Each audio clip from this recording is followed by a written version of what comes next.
Happy Wednesday, everybody. If you saw my last video, we talked about what the sellers need to know for this year, 2023. And likewise, if you're a seller, you're going to be a buyer. And a lot of people have been on the fence for the last year because of the change in interest rates, wondering what the market was going to do and all those things. So I figured it'd be prudent for me to come out and say, hey, this is what buyers need to know for this year.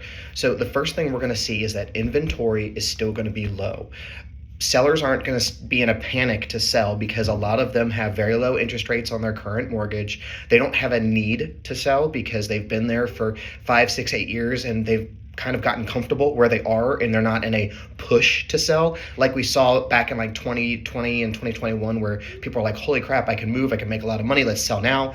We're not going to see as much of that. So the inventory, I think, is still going to be down this year. Maybe not as down as the years last year, especially like towards the end of the year, but we're still going to see some low inventory on that. At the same time, prices are still going up. In 2022, we saw an appreciation of almost 10.6% on average across northern Kentucky, and very comparable in greater Cincinnati as well. So prices are going to still continue to go up. Now, they may not go up as much this year. I'm expecting we're going to see appreciation between maybe 4 and 6%, maybe a little higher in some other areas, but it's not going to be the dramatic 25 total percent we saw in 2021 and 2022. So if you decide to wait until the interest rates go down, maybe that's the end of this year, maybe that's a year and a half from now, the home price for the house today that's $400 may end up being upwards of $430, $440 by the time you go to buy the same house.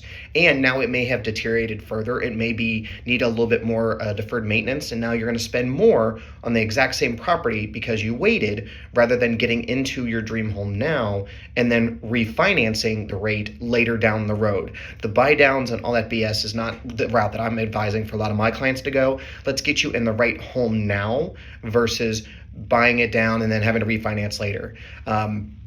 Another awesome point is that the inspections are back. You can take and have your inspections done now. You're not having to waive those to be competitive. We are seeing negotiations happening, which is awesome, where not everyone's having to pay asking or above depending upon the type of property. So go in and make sure you're doing your diligence and don't get stuck holding the bag like a lot of these buyers were in 21 and 22 who waived their inspections and now are finding out that there are things they could have caught previously. Another thing is, as a buyer, you're probably going to stay in this house a lot longer than what we've seen in the last few years. Most buyers are probably going to stay anywhere from 5 to 8+ years in this next purchase. So what I'm telling all my clients is to make sure that you're buying the right home, not just a home. We saw a lot of that in 20 and 21 and parts of 22 where people were just so frantic to get a house, they were willing to settle for a house. And that's just not the smart play, in my opinion. That's not what I would do if I was a buyer.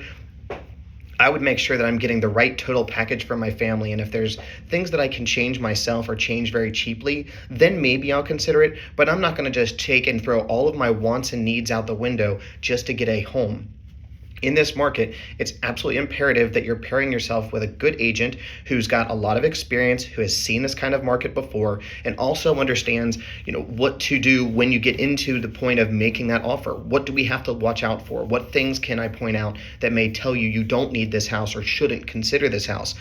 If you've worked with me in the past, I always tell my clients, my job is to be here to talk you out of a house, not to talk you into one. So if you are thinking about purchasing at some point this year, whether it's a home for yourself, helping a family member out, or maybe you want to get into the investment property game, because personally I think now's a good time, give me a call. Let's talk. Let's see what your platter looks like and see how I can help you guys out the most.